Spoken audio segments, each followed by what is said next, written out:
میں روزانہ نماز عصر کے بعد یہ چھوٹی سی تسبیح پڑھتا ہے۔ ہر مہینے اللہ تعالیٰ اتنا نوازتا ہے، اتنا عطا فرماتا ہے کہ سنبھالنا مشکل ہو جاتا ہے۔ یقین نہیں آتا تو آزما کے دیکھ لو۔ یہ تسبیح اتنی مبارک ہے کہ جیسے جیسے بندہ اس کو پڑھتا جاتا ہے ویسے ویسے رزق کی برسات اس کے اوپر ہوتی چلی جاتی ہے۔ جو لوگ ہمیشہ رزق کا شکوہ کرتے ہیں نا، ان کے لیے یہ آخری وظیفہ ہے۔ یوں سمجھیں یہ آپ کی زندگی کا پہلا اور آخری عمل۔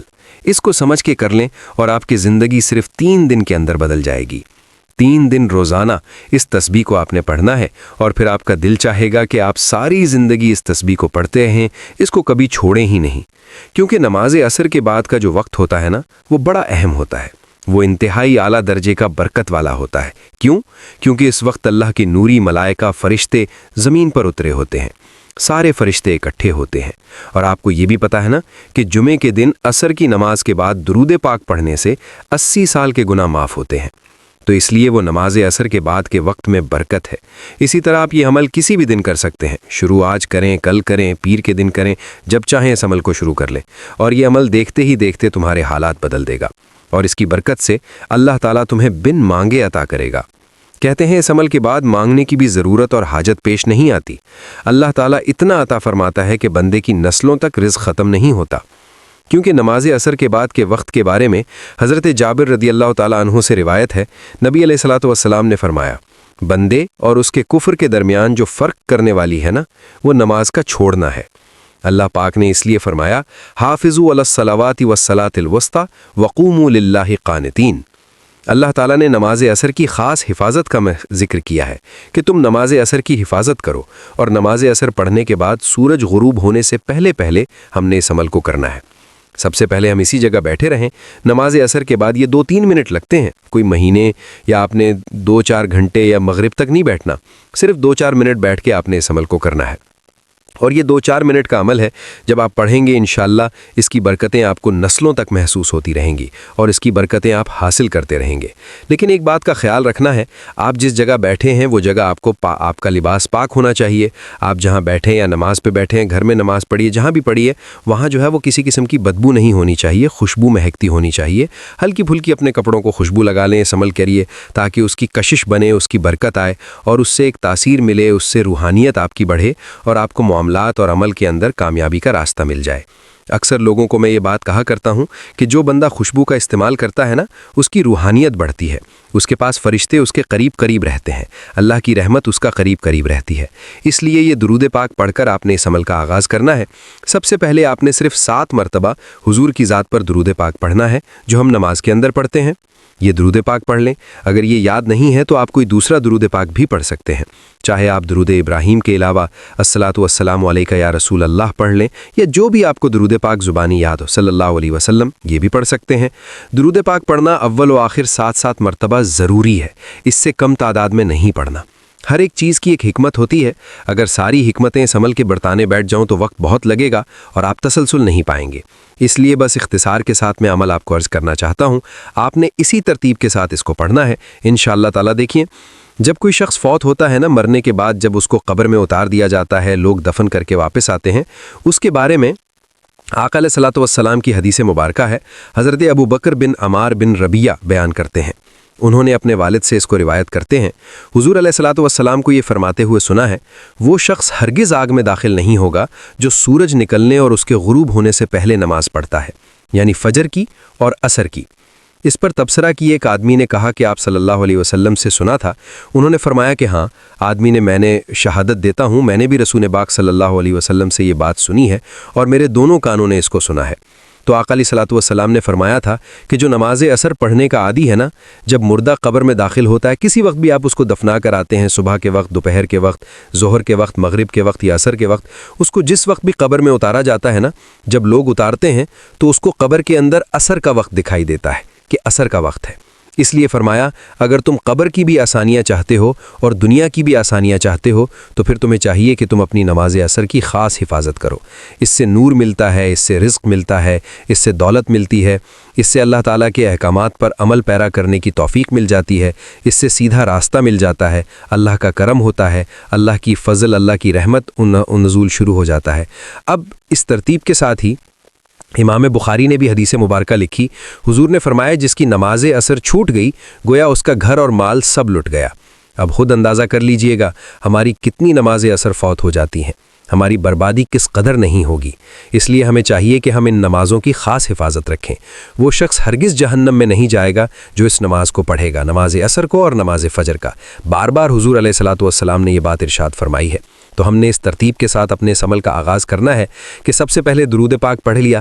کوئی خاص مقصد ہوتا ہے بندے کا، کوئی خاص حاجت ہوتی ہے، کوئی خاص طلب ہوتی ہے، آپ نے اس کے لیے اس عمل کو بھی آپ پر تصور کر سکتے ہیں، ورنہ صرف اللہ کی رضا کے لیے پڑھیں گے نا تو یقین جانیں کوئی حاجت دنیا کی ایسی نہیں ہے جو پوری نہ ہو، ہر حاجت پوری ہو جاتی ہے۔ اب اللہ تعالیٰ سے آپ نے رزق کا سوال کرنا ہے۔ وہ کیسے کہیں گے؟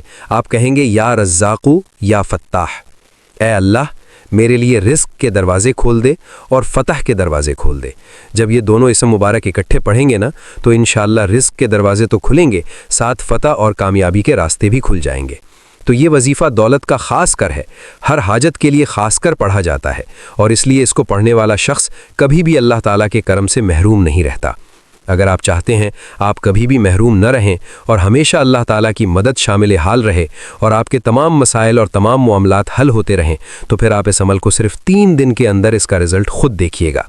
3 دن عصر کی نماز کے بعد آپ اس کو پڑھ لیں، چوتھے دن آپ کو خود پتہ چلے گا اور آپ کہیں گے کہ واقعی جو عمل ملا ہے شاید اس سے پہلے میں نے کبھی نہیں کیا، اس لیے میں نے کہا ہے کہ ایک مرتبہ آزمانا شرط ہے۔ میرا بتانا آپ کا کرنا یہ اور بات ہے، لیکن جب اس عمل کو آپ کریں گے، آج اس کو پڑھیں گے اس ترتیب کے ساتھ، اس کے بعد جب آزما لیں گے خود آپ کہیں گے کہ واقعی اللہ تعالیٰ نے اپنے ناموں کے اندر بڑی تاثیر رکھی ہے۔ اس کے بعد قرآن کریم کی تعظیم صورت بھی پڑھی جاتی ہے جو اس قدر کمال درجے کی ہے، اس قدر اعلیٰ درجے کی ہے کہ جب کوئی بندہ اس سورہ مبارکہ کو پڑھتا ہے فوراً غیب کے خزانے کھل جاتے ہیں۔ سب سے اہم چیز کو اللہ تعالیٰ اس بندے کے گناہوں کو معاف فرما دیتا ہے، اس کی بخشش ہو جاتی ہے۔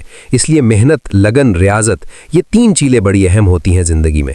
اگر محنت کے ساتھ آپ تسلسل کے ساتھ اس کو کریں گے تو بے بہا برکتیں ملیں گی۔ اب یہ دونوں اسم مبارک، جیسے پہلے اسم مبارک کا مطلب ہے رزق دینے والے، دوسرے کا مطلب ہے کھولنے والے، تو رزق کے دروازے کھلیں گے، فتح کے دروازے کھلیں گے، کامیابی کی راہیں کھلیں گی۔ اور رزق ایک ایسی چیز ہے جس کا کوئی شخص بھی انکار نہیں کر سکتا۔ ہر شخص یہ خواہش کرتا ہے میرے پاس رزق ہو، مال و دولت میرے پاس بے حساب ہو، اور اللہ ہی رازق ہے، اللہ ہی رزق دینے والا ہے، اس پر یقین ہے ہر بندے کا۔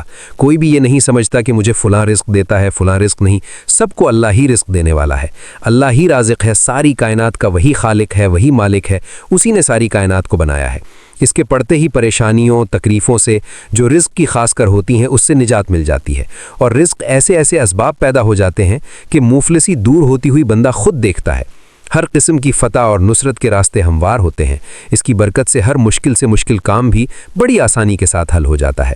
ایسے جو حضرات اصول رزق کے سلسلے میں نئے اسباب تلاش کرنا چاہ رہے ہیں کہ ہمیں کوئی نئی راہ مل جائے، ہمیں کوئی نیا جاب مل جائے، ہمیں کوئی نیا کاروبار مل جائے، ہمیں کوئی نیا نظام مل جائے، تو وہ لوگ اس کو پڑھیں اور اللہ کی رضا کے لیے پڑھیں۔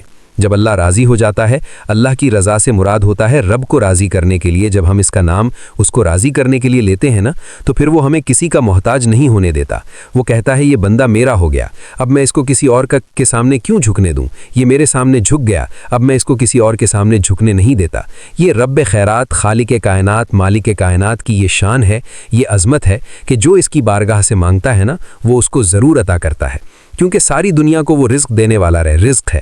70,000 عالم ہیں اور 70,000 جہان ہیں جس کو وہ رزق دیتا ہے۔ تو یار میں اور آپ اگر ہم اس کو اس طرح پکاریں گے کیا وہ ہمیں رزق نہیں دے گا؟